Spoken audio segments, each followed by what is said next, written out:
BSc Food and Nutrition లో university first rank, second rank, third rank. Sun International, Visakhapatnam, Hyderabad. Shekhar Bhasha గారు, నిన్నటి వరకు కూడా మాటలతో అయిపోయింది.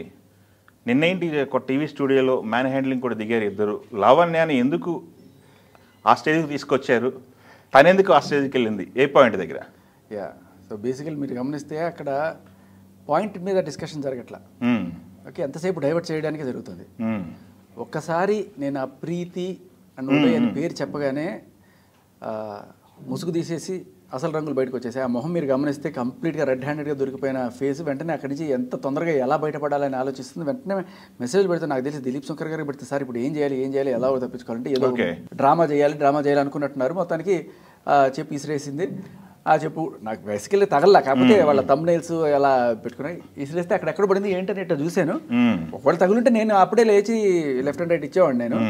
బట్ మీరు కూడా డిస్కస్ చేసినట్టు కొట్టుకోవటాన్ని అదేంటున్నా నువ్వు నేను కొడతా అనలా, నువ్వు నిజంగా కొడతా అన్నావు కదా, దమ్ముంటే కొట్టు. అదే దమ్ముంటే నువ్వు అన్నమాట మీద నిలబడు, దమ్ముంటే కొట్టాను అప్పుడు నేను చేయాల్సింది చేస్తాను. ఓకే, బేసికలీ మనం ఫస్ట్ హ్యాండిల్ చేయకూడదు. మనకి దెబ్బ తగిలింది అనుకోండి, మనకి ఆల్ రైట్స్ వస్తాయి కొట్టడానికి. దమ్ముంటే కొట్టు, అప్పుడు నేను కొట్టి చూపిస్తాను. ఓకే, సో అది జరిగింది. అసలు ఇవన్నీ చిల్లర పనులండి. నేను వచ్చిన పాయింటే ఈ ప్రీతి అండ్ ఆ ఉదయ్ గురించి అక్కడ డిస్కస్ చేయడానికి. ఎవరిల్లు ప్రీతి ఉదయ్? మీరు ఇప్పటికే వీడియో సర్క్యులేషన్లో పెట్టాను నేను. యాక్చువల్గా ఈ ప్రీతి అనే అమ్మాయి ఒక ట్రావెల్ వ్లాగ్స్ చేద్దాము అని చెప్పి ఇంటికి పిలిచి, ఆ అమ్మాయికి చిన్న పిల్ల 21 ఏళ్ల వయసు, అప్పుడు ఇంకా చిన్నదేమో, బలవంతంగా డ్రగ్స్ అలవాటు చేసింది. అది కూడా ఎలా ఇట్లా మామూలుగా ఏదో ఆడుతూ ఒకసారి నోడురా టపక్కని మెత్త తీసుకొచ్చి ఎంతో లోపల వేసేసి మళ్ళీ ఏంటంటే వెంటనే థమ్స్అప్ పోసేసిందట. ఓకే, పోసేసి ఆ రోజంతా తనకి ఇట్లా ఉండిపోయిందట. ఆ వీడియో కూడా తన దగ్గర నేను చూపిస్తానంటుంది. 24 గంటలు నాకు ఏం జరుగుతుందో తెలియదు, అలా ఉండిపోయాను నేను. ఆ తర్వాత బాగుంటుంది ట్రై చేయి అని చెప్పి ఈ క్రెడిట్ కార్డ్ పెట్టి ఇట్లా గీకి వాసన చూస్తారు చూడండి.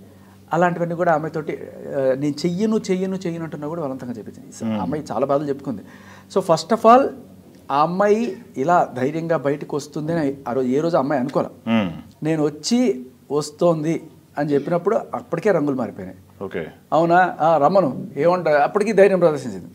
తర్వాత ఎప్పుడైతే నేను కాల్ తీసుకున్నాను అప్పుడు ఆ అమ్మాయి అంటే ఆ కోపంలో ఆ వివేకం పనిచేయలేదో ఏమో మరి, మొత్తానికి ప్రీతి సంగతి ఆవిడ చెప్పింది.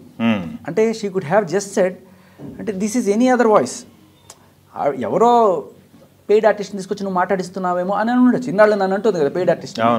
ఆవిడ కొంచెం తెలివి ఉపయోగించుంటే అలా అని ఉండొచ్చు. ఆవిడ ఎవరో నాకు తెలియదు అని ఉండొచ్చు.